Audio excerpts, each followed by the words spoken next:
Welcome back to Wealth Wiz Academy, your go-to source for navigating your personal financial world with confidence.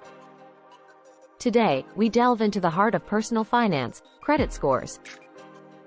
Understanding this vital component can transform your financial future. What is a credit score? Basically, a credit score is a three-digit number that represents an individual's creditworthiness.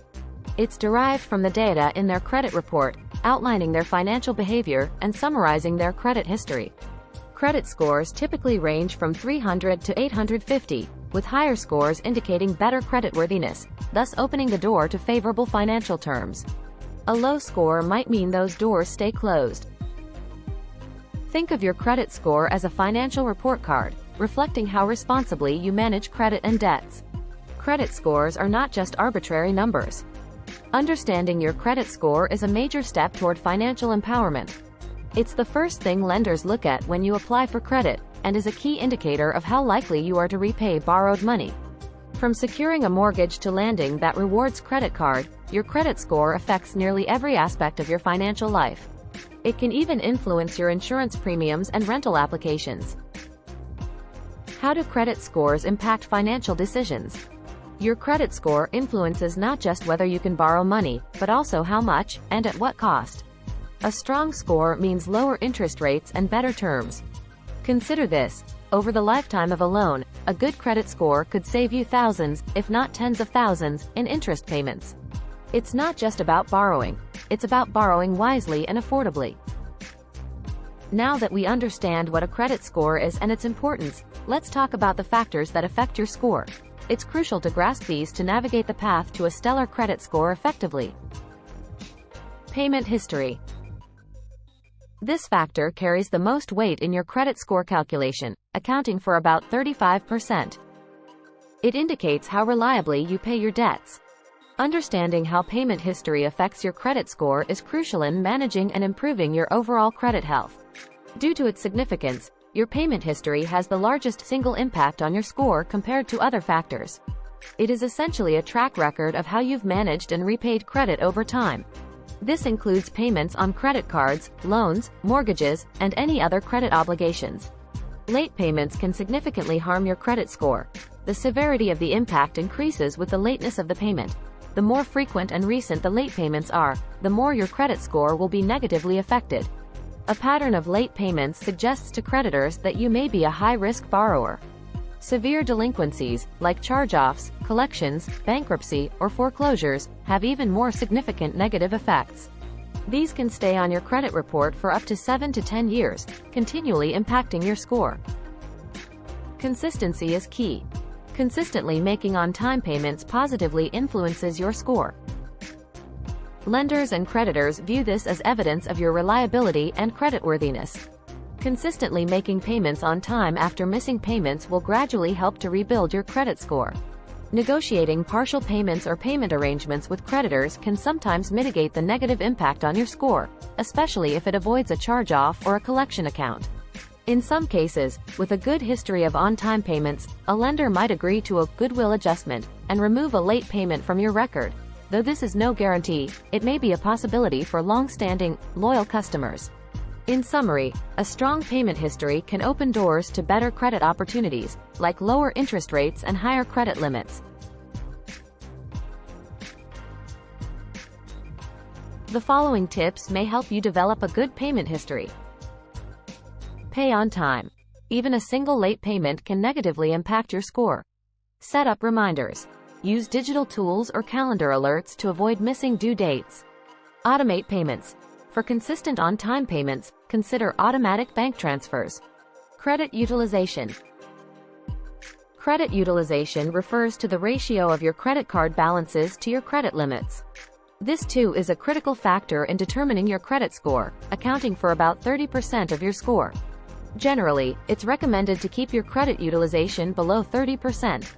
A lower utilization rate is viewed positively by creditors, as it suggests you're not over-reliant on credit and can manage debt responsibly.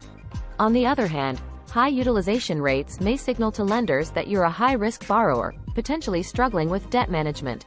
Both the overall utilization across all cards and the utilization on each individual card matter. High utilization on a single card can be just as detrimental as high overall utilization. Even if you pay off your balances in full each month, your reported utilization could be high, depending on when the issuer reports your balance. Lowering your credit card balances can improve your credit utilization ratio and, in turn, positively affect your credit score. Another way to improve your utilization ratio is by increasing your credit limits, as long as you don't increase your spending proportionally.